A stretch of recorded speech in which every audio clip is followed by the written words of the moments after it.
Ladies and gentlemen, thank you so much for coming to our wonderful plenary session today. We got a special one for y'all, man. So without further ado, the name of the topic here is building anti-racist communities. And man, I don't know about y'all, but being locked up for the last year and a half, and not being able to move around, I mean, that in itself is a little bit debilitating. But then to see the sort of unrest that was happening around racial issues in our nation, which is not the beginning, it just really got amplified during the pandemic. Racism is alive and well and part of the system, and it's all of our responsibilities to dismantle it out of our systems, and really work together to pretty much get rid of racism. And you know, being raised by genocide survivors, my mom didn't allow me to complain for too long. I mean, she gave me a few minutes, but we had to move to action. So in dealing with racism, I was thinking about, man, what could we do to really inspire folks, but also share with folks some of the incredible work that's happening right now in our network. And henceforth, this came along. So I just wanted to share this journey real quick before we begin, before I introduce our special guest. The first person that I spoke to anyways is a good friend of mine over the last couple of years, Dr. Joe Davis. Y'all give him a round of applause. I'm gonna introduce everybody one by one. Yes, give Dr. Davis. So he is the proud superintendent of the Ferguson Florescent School District. And he and I were just chatting, and as a superintendent, he created a framework for anti-racist schools that has been a year-long process that he and his cabinet members, his community members, have been engaging in this critical work together. And they're moving forward to set up policies to really put into practice a framework for anti-racist schools. I said, stop, Dr. Davis. I need you here. I need you to inspire people. I need you to show folks the incredible thing that you're doing. So he's here. So big shout out to Dr. Joe Davis. Then I was talking to my big brother Lotus a couple of weeks ago. I'm like, no, not a couple of weeks, a couple of months ago. And I pretty much said, listen, I'm looking for incredible work people are doing around anti-race. He said, you know what? Check out Cam Gordon, what she's doing at the Walkabout School. So y'all show some love to Miss Cam Gordon, who is the principal of the Walkabout School, BX, New York City, stand up.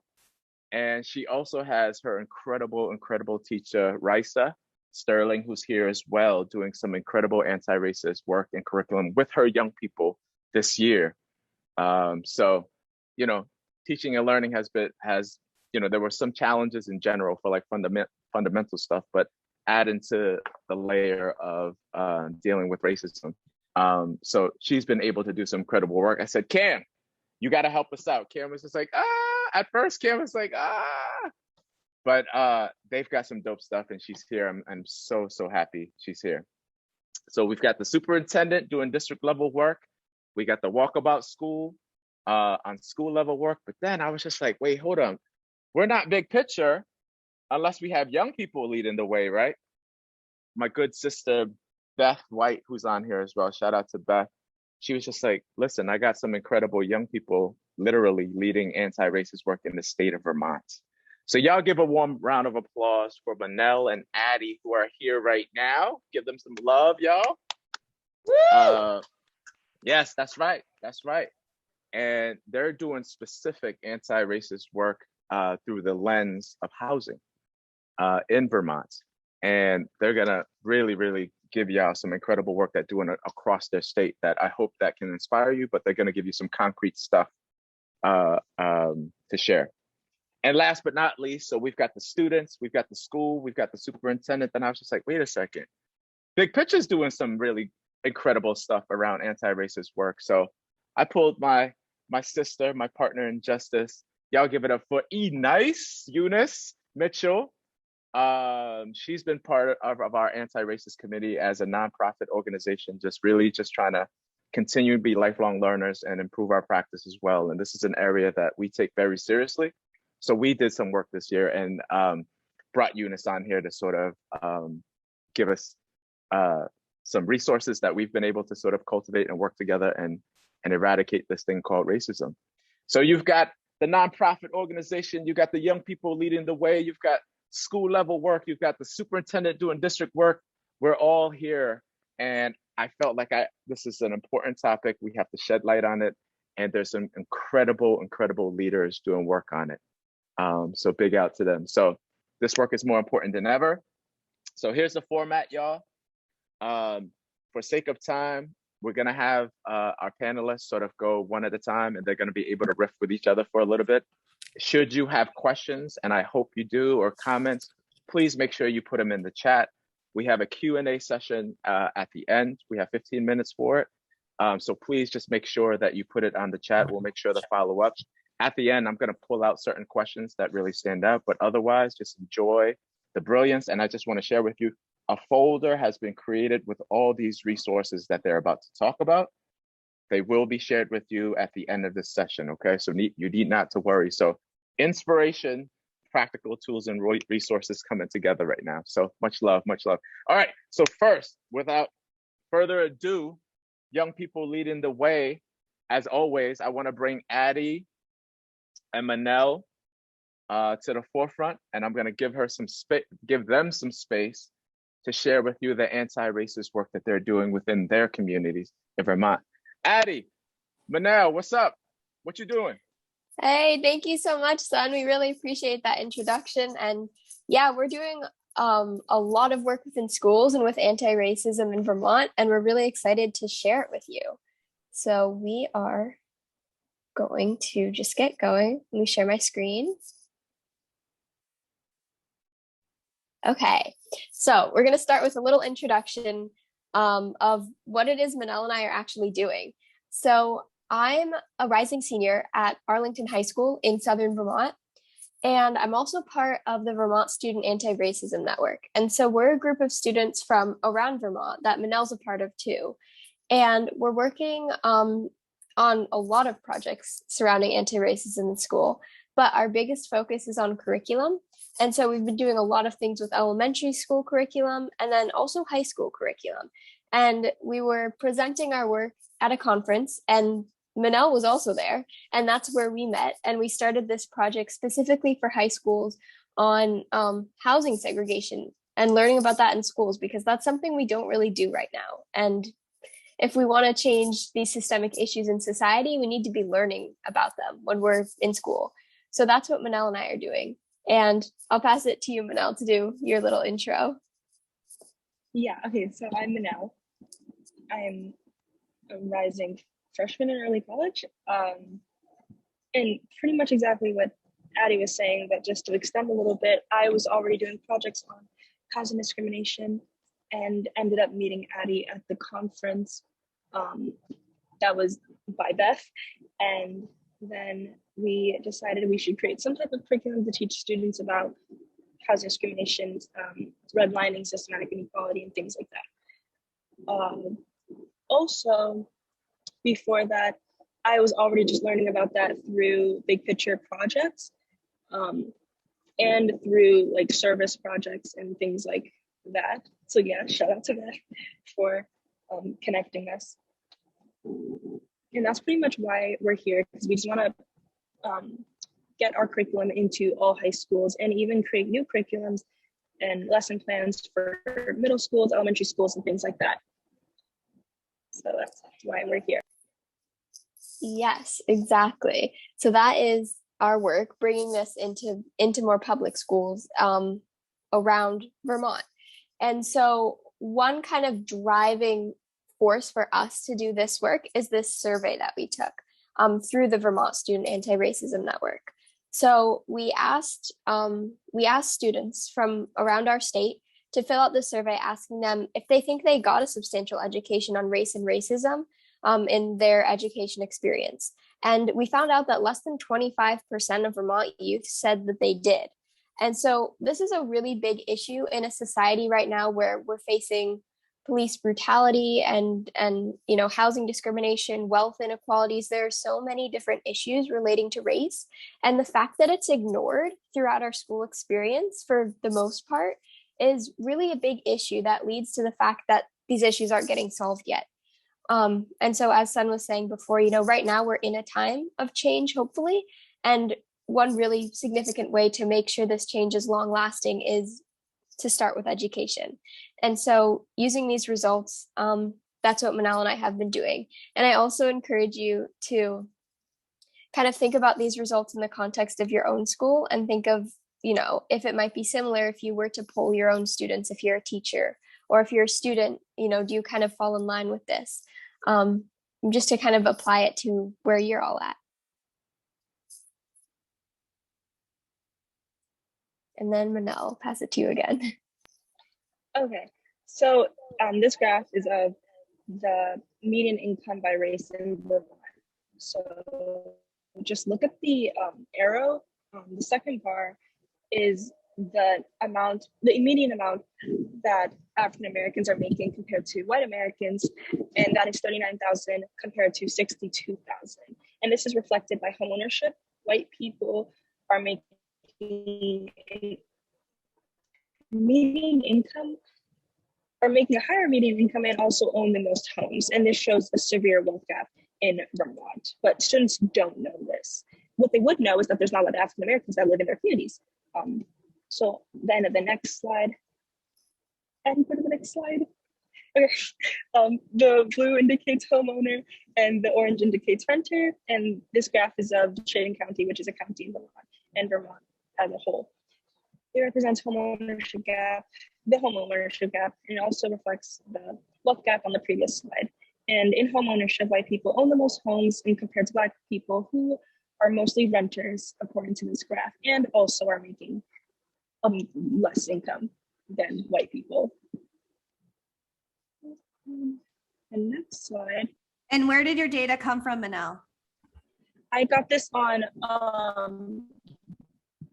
this was a 20-something, I'm already forgetting, census report. Thanks. So it's not just like some Wikipedia. Right. Yeah, exactly. So this data that Manal just presented really inspired us to launch the Color of Law project, which is centered around this book called The Color of Law, which talks about in depth those statistics that Manal just presented, as well as just stories from American history about redlining and housing discrimination. And so we feel that if we want to change this thing about society, this inequity, we have to, teach kids about it. So we're working with high schools to bring this lesson to every learner. And then Manal? We've already tested this in my own school. I helped teach a PWA class, which is a current studies class that seniors are required to take in order to graduate. And this is just two student testimonials.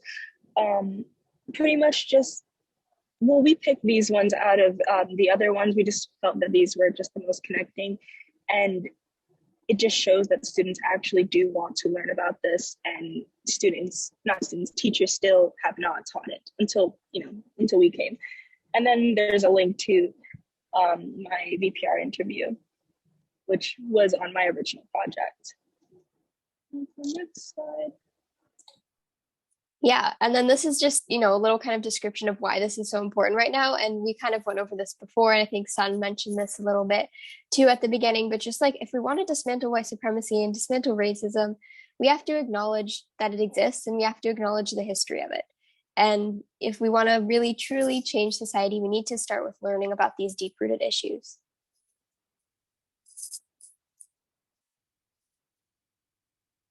And then Manal. And these are not the only books. Like the Color of Law book is not the only book that actually teaches about this. Race for Profit, Just Mercy, The Hate You Give are just other books that also teach about this and can also be taught in schools. And these books have very strong messages that can be turned into lesson plans and taught to students. So we hope to make them into lessons or maybe.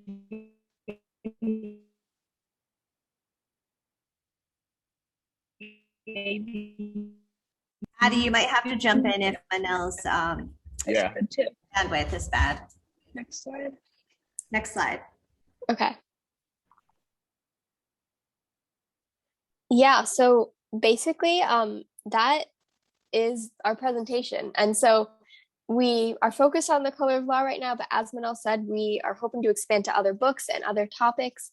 And we hope you all do the same in your school. But for now, we're going to share a slideshow with you that has lesson plans and that Manel and I have compiled, and it has other resources for you to teach this lesson on the color of law in your schools or to bring it to your schools, whatever your role is in that. And we hope that you'll take this opportunity and use it to try to make change in society, because it's up to us to do that. And it starts with school. That's right, ladies. That's right. The power is within us. Thank you so much, ladies, for your incredible example to the rest of us. Real quick, I just want to open it up to our panelists that are with us. Any vibes that we want to share that we heard from Addie and Manel? Any questions we want to ask them real quick? So this is specifically to our panelists. If we just want to vibe real quick before we transition into our next person that's speaking. I don't want to hog up too much space. I was going to say beautiful, beautiful work and beautiful activism, which is super important. I wonder how you approached teachers and what, if there were any roadblocks for getting into classrooms that you had to kind of overcome. I would say for my school, there wasn't many roadblocks because my school is trying to make a really huge difference. But as we move like southern Vermont, that's going to be definitely harder. But so far, just pretty much my area, which is Channing County, has been pretty easy with this curriculum and just really accepting. And I don't know, a lot of people are giving us funding and really are on board with this. So not many roadblocks. Definitely just trying to get contacts in each school would be the biggest roadblock, and getting it into each school and figuring out where it can even go in the school. Love it. Love it. So once again, I just want to give you, the both of you, the biggest bear hugs, virtual bear hugs, because you have provided me such a source of inspiration to keep doing this critical, hard and complex work. And once again, it's just another clear example that when you give space to young people to lead the way, they step up to it all the time. So much love to the both of you, and I appreciate you sharing your work. I think Beth shared a link anyways to their presentation, which has their lessons and the work that they're doing. So I'm pretty sure too, I don't want to speak on their behalf, but if you have young people in your schools, any of the people that are here, and y'all trying to do something similar, I'm pretty sure these incredible young ladies wouldn't mind chatting with them, synergizing with them, and making stuff happen across the world. So shout out to the both of you guys. Appreciate you being here. All right. So we've come from the student perspective. Let's go to the school perspective. So it's been a crazy year. I want to give a quick shout out to the Walkabout High School. That this is your first year, right, Kim? Is this your first year? This is our first year doing it. Born in a pandemic. I mean, that's a very interesting inaugural year, sis. That's a very interesting inaugural year.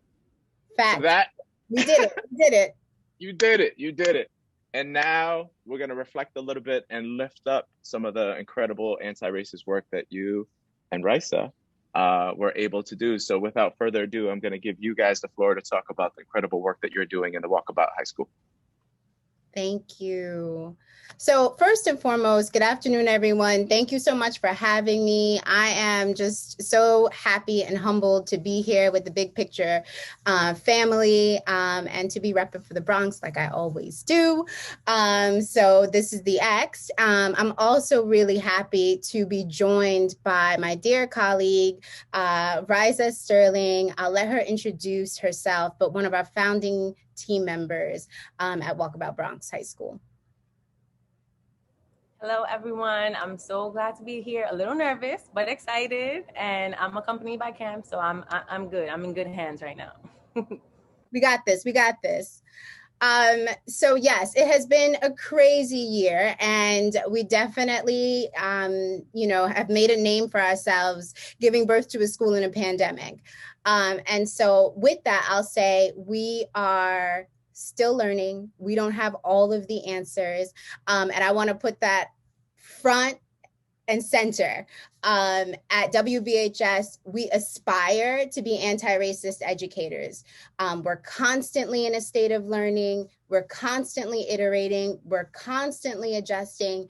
And as the infamous Kendi says, right? Being anti-racist is like fighting an addiction. It requires persistent self-awareness, constant self-criticism, and regular self-examination. And so with that, I will just say personally, I know that I am constantly interrogating how whiteness lives in me and through me on a daily basis. And I say that as a Black woman with Caribbean roots from the Bronx, that is work that I'm constantly doing. And I encourage everyone who is really committed to being anti-racist to ensure that they are doing that work every single day as well. I'll also say, you know, in my humble opinion, I believe that we have a moral imperative to teach our young people about their rich histories and about their ancestors. I think the dominant narrative will have our babies believing that our ancestors never contributed anything, never built anything, never had any value in this world. And so, especially being and living in this country, I think it's really, really important that we ensure our young people know the other side, and that it couldn't be farther from the truth. You know, we come to this space with so much cultural capital, and we have to do our job to expose our young people to that, and not just like tap into who society says we should be, or what society tells us we should be. So with that, you know, as I said before, our work starts with us, right? It starts with us as individuals, really doing the work of interrogating what is happening with ourselves, right? Because, you know, I think the other thing is our beliefs, our thoughts are not all our own, right? And so we have to be real about that as we are doing this work. And so as a school leader, I think my job is really focused on equity and using effective adaptive leadership practices to support changing mindsets, right? And assessing what the needs are in my community and what does the equity work look like. And so I'm currently participating in an equity-driven leadership academy, and I was reminded of the Milner's equity mindsets and how often we encounter them in schools, but they go unchecked, right? And so I'm going to share 3 of them with you, but that all of them will be in the resources, but I highly encourage you to take a look at it. The first is colorblindness, right? That's the first mindset, and this idea that, right, often we might hear in school buildings and spaces with young people, you know, I don't see color, or I wasn't raised to see color. And that sounds nice, but the reality is that if you don't see me as a Black woman and you don't see my brother as a Black man, especially here in these United States, then you cannot recognize me in my full humanity, right? And that is just a fact. The second mindset is the cultural conflict, right? And this is the idea that our norms and the way that we have been socialized is the gold standard for which our young people have to live up to or have to assimilate to. And that's really hard, right? Because we are constantly having to check that piece.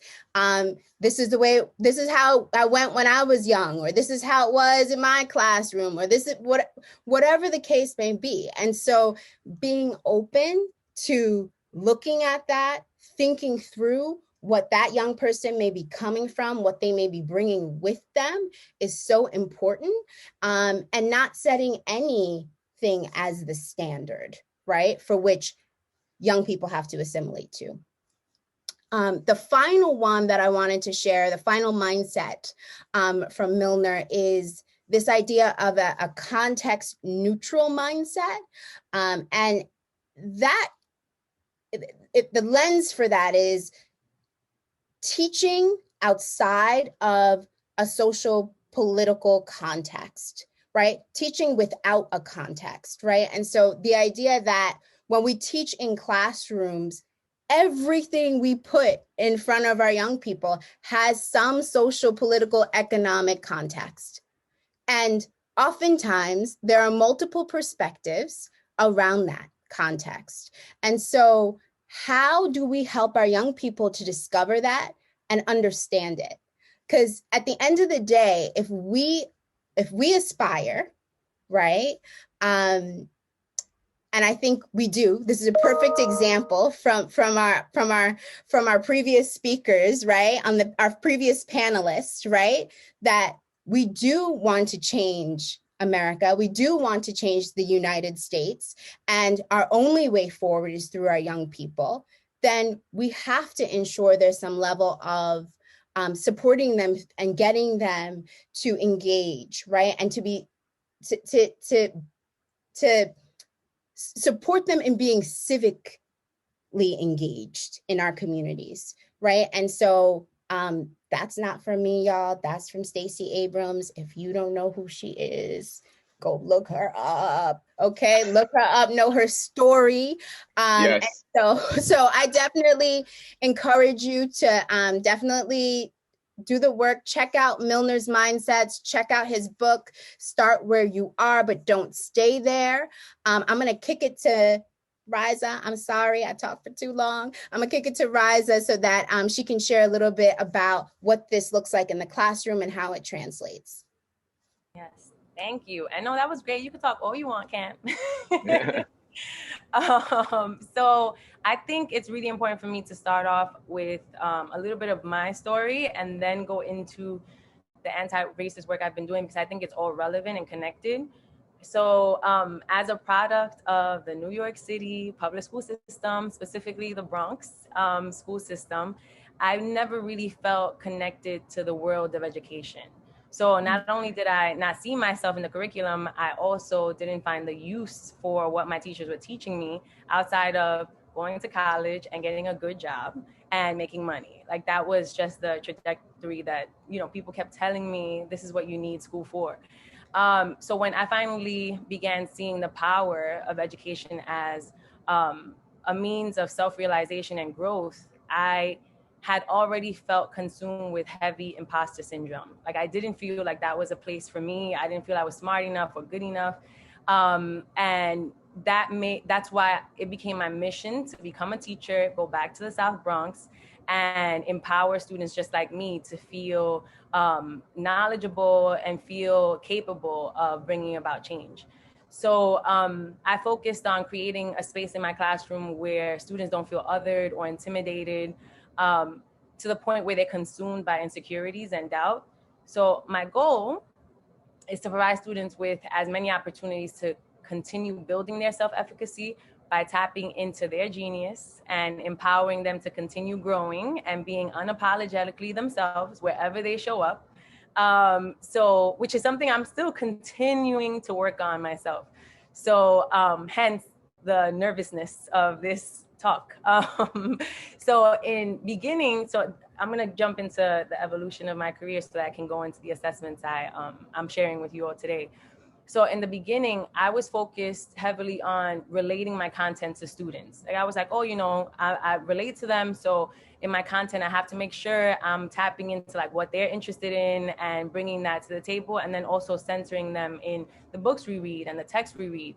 But then I realized that building awareness of like oppressive systems and racist systems that they're experiencing wasn't enough. Especially this year, I learned through my work with WBHS and in using Goldie Muhammad's The Hill model, I feel like I've evolved into understanding that assessments should be more than just, you know, tools to tell us where students are academically. The assessments should have purpose and should go beyond the school and beyond me, right? Because I'm assessing them, but it shouldn't be about me and what I think. It should be about how can I use what I just created in my everyday life, in, you know, my future, not just, oh, I completed this essay and now I'm done, I'm never gonna look at it again. So, you know, that has been my work. And like Cam said, it's continual, right? I'm constantly reflecting on how I can be better. And I think that, you know, as a teacher, I've always been, you know, prone to thinking, oh, I need to be perfect. I need to always say the right thing. I need to sound smart. And it's taken me 10 years to get to a place where I'm like, if you want to be perfect, this work is not about it. You know, it's not about perfection. It's about constantly being critical and unlearning a lot of things that we've taken in as products of a racist country. So my goal now has been to really help my students understand that, you know, they already started learning things that are detrimental to their growth. So it's like, how can I use my curriculum and my assessments to help them build more confidence and unlearn what's, you know, been really keep holding them back. So one of the assessments that actually I'll share with you the Padlet, which is going to be shared with everyone. And another thing is, you know, these assessments are constantly changing. You know, I've created, some of these I created with my students because we've been really working hard to bring students in to help curriculum plan. And especially during like these difficult times, they've been amazing. So as you can see here on the first column, I added the link to Cultivating Genius. If you don't have it, you should buy it. And then there's some questions here that I usually like ask myself when I'm creating assessments. And then under formative assessments, I have 2 formative assessments I created this year with students, and then my examples.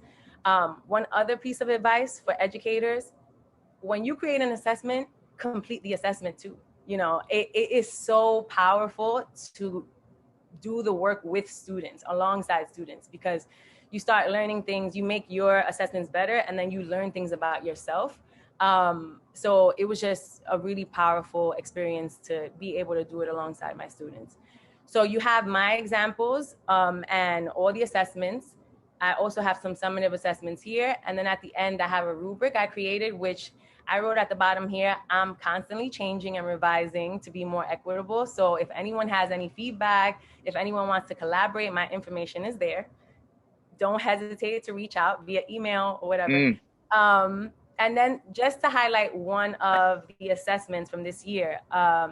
So here I created a Art as Liberation unit at the end of the year. And I had students create this formative assessment. It was a music that liberates. So they had to create a playlist that connected to the topic of liberation. And in that, they were asked to bring their musical identities to the table, and that was celebrated in the space. But they also had to tap into, you know, being able to identify the theme or the message of music, and then also analyze how the artists themselves use their voice to bring about change. So in that, we started with that assessment, and then ultimately they were able to create their own songs in creative teams. And it was just so powerful to see them come together and create songs. So I have the template there that I added, but there are many other ways they can present that. And I will be, you know, definitely willing to share the different projects if anyone needs more examples. Well, all right now. Yeah. All right now. Yeah. And then, you know, to end, one advice would be just create curriculum that centers the students, and don't hesitate to ask students to come in and to create that with you. So thank you. Much love to my brilliant sisters, Cam and Ressa. Thank you so much for sharing a little bit of your brilliance. Panelists, thoughts, reactions, questions that we just want to share with them real quick. Y'all can unmute yourselves. For folks with questions, I am capturing them. We'll get to you right at the end during our Q&A session. All right. So I want to make sure I'm hearing. Can we add Addie and Manel in as panelists too? Who's ever Yes. Panelists, any responses or any questions you just want to vibe out real quick? Just quickly, son, I was wondering about even when Addie and Manel was speaking, and now with Cam and Ressa, you know, in this era of critical race theory and trying to really advance this work in our schools, in particular when students and teachers are having these conversations in classrooms, I wonder what kind of reactions you're getting from some of the folks who may not necessarily agree with, you know, these conversations in class.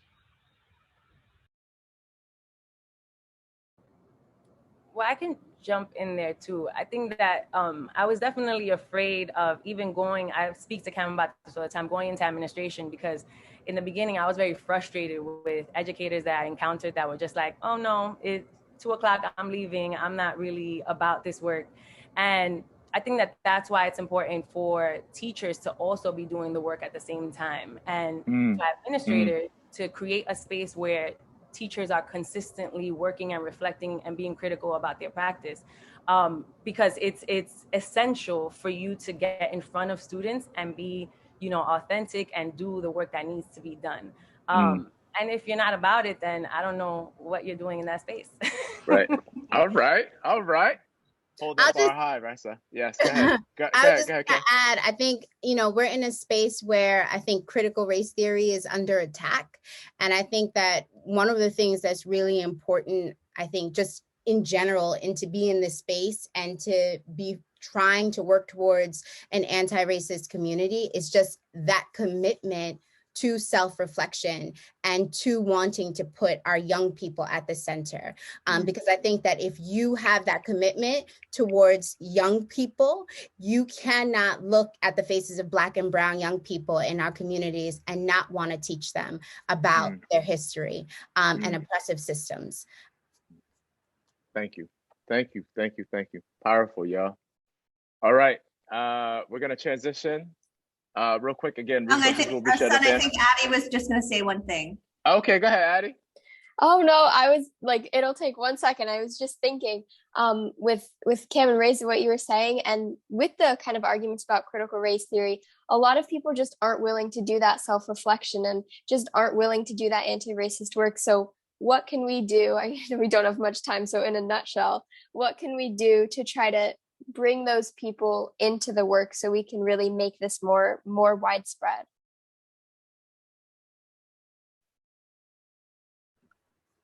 So I would just add, I think that the first piece is, honestly, I don't think it's if this, then not that, right?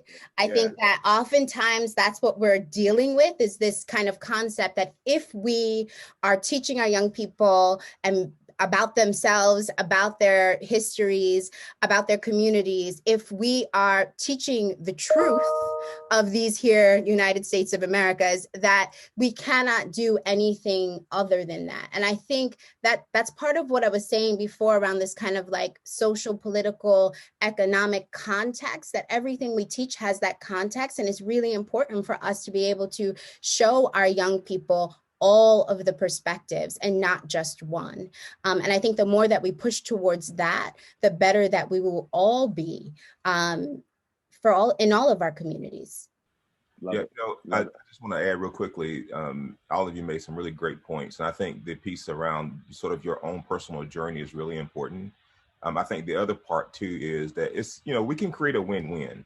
And I was just speaking, it almost always feels like there's a loss that's going to happen, and it's not necessary that a loss will happen. How can we come out with a win? And when you're talking about Black and white folks, or brown folks and white folks, or whatever that dynamic is, I think it's really important to sort of amplify. This is a win-win. We all do better when we all do better. So I think it's a great conversation to have. Thank you so much for sharing that, and thank you for the question, Addie. It's really a good question. Thank you for all your work. Yeah. Raisa, Manel, and Addie, we're giving you shout outs, man. They want to be in your class. I want to be in your classroom too, yo. I would love that. Yeah, for real. Appreciate you, sis. All right, we're going to transition to the good Dr. Joe Davis, coming in hot from Ferguson, doing some district-wide work around anti-racist schools. I want to give you the mic, my good brother, and let's hear what you're doing out in Ferguson, Florescent School District. Absolutely. Let's see here.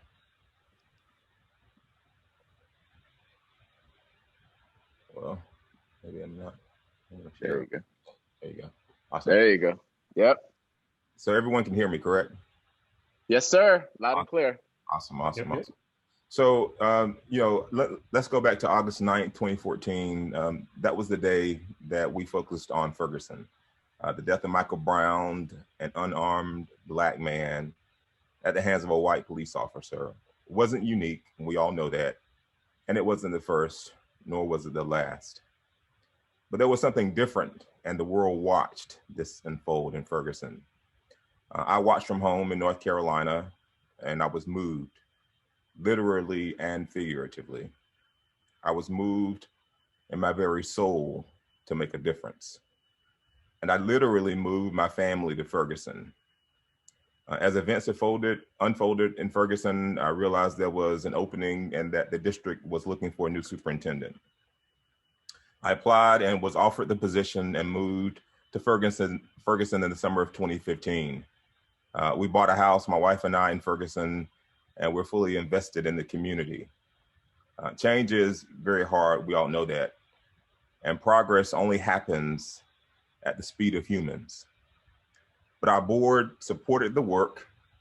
We've restructured our elementary schools, expanded our award-winning early education program to give our youngest babies a strong foundation. We opened two schools, two STEAM schools, STEAM middle school and a STEAM high school for our gifted and talented students. We've launched our IB program, and we also, I'm proud to say, opened our first big picture school, Innovation High School at Cool Valley. Hey, now I got to clap for that. I got to clap for that real quick, you know. No bias, though. That's right. We were beyond excited and anticipating the 2019-2020 school year and the new opportunities that our students would experience. And then COVID happened. We were faced with twin pandemics, COVID and racism. Our students went home virtually, and yet more Black men were killed. And with the death of George Floyd, our students and staff and most of our community said, enough is enough. We marched. This was led by the school district and the streets of Ferguson with the support of our Ferguson Police Department, our longest serving board member, and you can see her on the right here, a white woman who marched out front with us. Our students, we stood collectively and began to take an anti-racist stand in our district where the movement of the last 7 years was born. If change is to come and change is to last, we need to equip and empower our students, more importantly than anybody else, our students, to lead. We rallied, district leaders, the Ferguson police chief, and our students spoke. They spoke passionately about their experiences in our schools. They saw and experienced systemic racism, and the students themselves sought to make a change. Our Board of Education adopted an equity resolution in the spring of 2018, but our students' interest in addressing racism and taking an anti-racist stand fueled our district's commitment to not only to equity, but to becoming an anti-racist organization. With the support and guidance of our friends and partners from the Achievement Network, ANET, over the past year, Ferguson Florescent School District has begun the difficult work of developing anti-racism standards, and we've shared that in the folder. And when I say the district, I truly mean the district. All of our employees, our bus drivers, food service workers, our nurses, counselors, administrators, our teachers, and our students have participated in professional development around anti-racism because all of our employees have a hand in building students up. We included parents and the community members in the conversation, and this is an ongoing conversation. The Ferguson police chief has been deeply engaged in the involvement in these discussions to develop these anti-racism standards. One parent shared how honored he was. He shared this with me when we asked him to participate. He said, and I quote, "I grew up as a gangbanger, and now I'm being asked my opinion about my child's education." That's the kind of work that will begin to heal 50 years of scars. Most importantly, our students were an essential part of this work. We've committed to giving our students a voice and to support them as they develop agency. And we have amazing students. And I know some of you have seen and heard maybe some of our students in different venues because they've been traveling and speaking all over. Someday I hope to see one of our students, Leilani. She is a rising freshman at our STEAM high school. This young woman has a grasp on equity and racism and anti-racism that would give all of us here a run. And I expect her to be Secretary of Education one day. But she's just one. We have so many other students. We recently named one of our students, or we didn't, but the organization, the Gates Millennium Organization, named a Gates Millennium Scholar, Aldo. Aldo is powerful. He just graduated from one of our high schools. He will be attending Washington University this fall on a Gates scholarship, full ride, undergrad all the way through, however far he wants to go. And then there's Lotus, a young white woman who sees the inequities and the racism around her and in our system and has begun to ally and rather be an ally for change. Every time they speak as a father, I feel the rush of joy just knowing that our students get it, that there is hope in the future and that these young people will lead the way. I'm personally, as superintendent, excited about the 21-22 school year and what opportunities it holds. We're still battling those twin pandemics. I don't know that the end is in sight or that we will get to the place we want to be, but what I can tell you is that there is hope. We'll be implementing our anti-racism standards. They've not been adopted by our board yet, but that's going forward this year as we do our strategic plan. But I believe personally, in my capacity as though as superintendent, I see myself more as a lead teacher, that change has begun in Ferguson.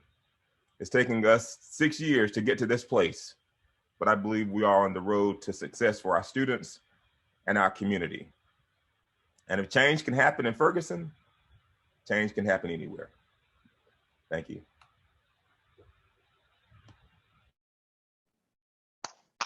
Give Dr. Davis some love, man. Wow. Yes. Panelists, come back in here. Response, thoughts, questions to Dr. Davis, the good brother, Dr. Davis.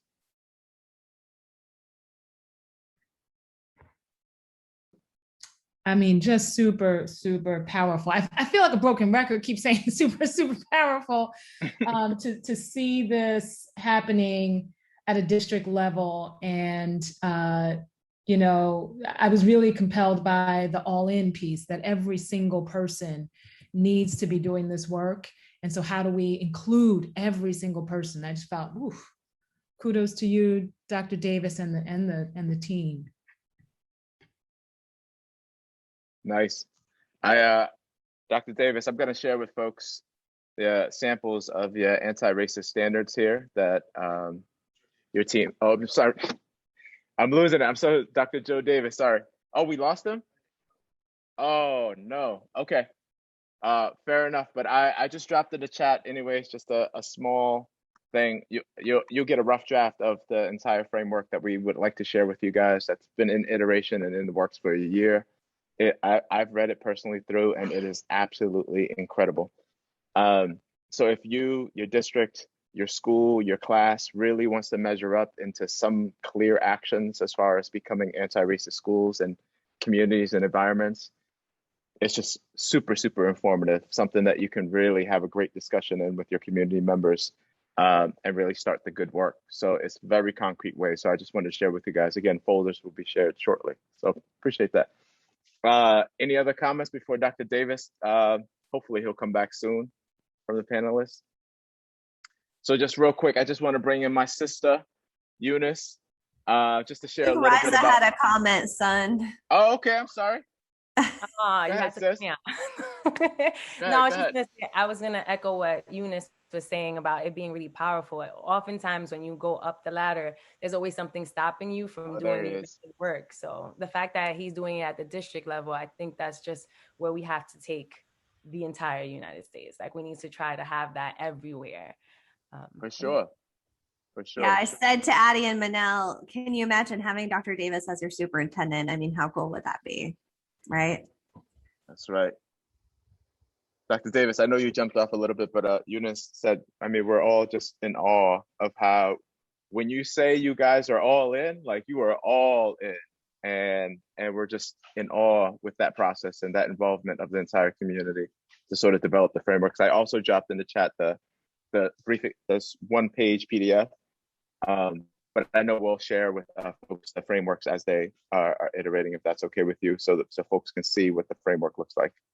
Yeah, absolutely. I don't know what happened. Did I finish, or did you hear all of it, or did I? No, the presentation, we got the whole joint. Okay. Good. And then we were showing you some love, and we were like, Dr. Davis?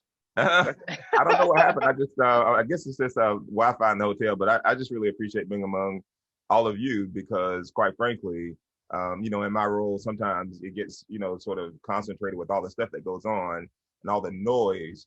But at the end of the day, I remember, Raisa, when you were talking a minute ago, you were talking about your personal story, like that's who we are and how we show up.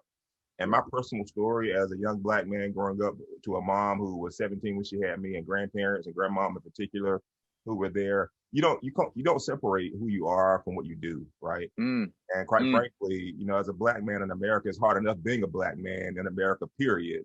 But then to work in a situation where we're trying to really level the playing field, or at least give our Black and brown children a fighting chance, right? And we're not leaving our white kids out, or any child. It's just that Black and brown children in this country have not been educated well. And it's our business to do something. And I take personal responsibility. So thank you all for that. Appreciate you for your leadership. Appreciate you so much. Round of applause for Dr. Davis, man. So much love. So much love. All right, just quickly, I want Eunice. I know you told me to skip you, but I can't skip you, sis. But we might have questions. We guess. Go ahead. Come on. I'll be quick. Okay. Mostly because what has been said is what needed to be said. And so I don't want to be too redundant, because there's a lot of obvious synergy. I am blessed. We are blessed to all be a part of this organization, Big Picture Learning. The founders and their fortitude to do work that mattered to human beings. So shout out to Dennis and Elliot, the founding teachers and principals, and all the way to our co-executive directors currently, Carlos and Andrew. Big Picture Learning has always been about anti-racism, has always been about creating opportunities for all, and definitely for those who are finding themselves on the margin. So that's kind of who we are, baked into the fabric of who we are. And so there's really 3 things that I'll mention that I think we've decided to do, and it was probably said in other ways. Very quickly, the commitment was ramped up. As an organization, we committed to doing everything we possibly could, right? To make sure we were engaging in anti-racism work. Secondly, was an investment. So we could say some things, you could put a nice little statement on your website, but I think, how do we now invest the time and resources to actually make a difference? So internally, we've invested time and resources to try to support anti-racist work. And that started with even having a committee who would hold it and think about what it means for us as an organization to do this work. And then finally, the third thing is action, which is ongoing, and realizing that it's ongoing, and that we needed to get into action. Great to have a statement and a belief, which was important, and the commitment that we had. Great to invest time, and then what are you going to do with that time? Is I think what we've done as an organization. And so it's ongoing, as I think Cam said that earlier. We recognize, there's a lot of conditioning that has happened to us in this country that either has to be reconditioned, relearned, thrown away, whatever. And so that's the work I think we're doing on an organizational level. What I am sharing in the folder is an action plan. So to the point of action, we created, I guess I'll share my screen for 5 seconds, and I don't have share screen. Okay, fine. Yeah, no, I got you. Hold on. I can just talk through it. So it's been already said, though. It's already said, son. The micro level, so asking individuals in our organization, what does it mean to do anti-racist work, and raise that, asking them to put it on their learning plans and to actively engage where they are in moving forward. On the meso level, and this is a sociology kind of framework of thinking of micro, meso, and then macro. On the meso level, as an organization internally, what are the things that we need to confront internally? And how do we do that? Through book groups to educate ourselves, training to educate ourselves, discussion and finding time and making space for that to happen, and not just doing lip service. And then finally, on the macro level, what are we doing in the real world outside of our organization to really kind of create and eradicate racism and create a world where everyone feels loved, heard, respected, valued, and human. And so again, what does it mean to create new opportunities like Ashe Leaders Fellowship, the Equity Fellowship, Harbor Freight, and our engagement with people in our network and then above and reaching beyond. So how do we continue to push ourselves to do that work? And I'll pause there.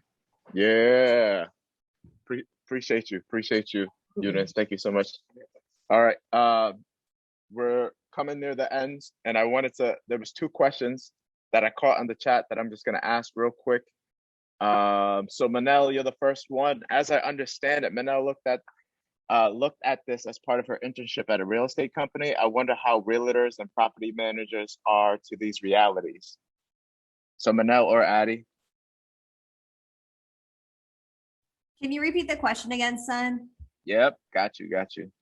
So as I understand it, and it may not be like, yeah, so the project around the color of law, Manel looked at this as part of her internship at a real estate company.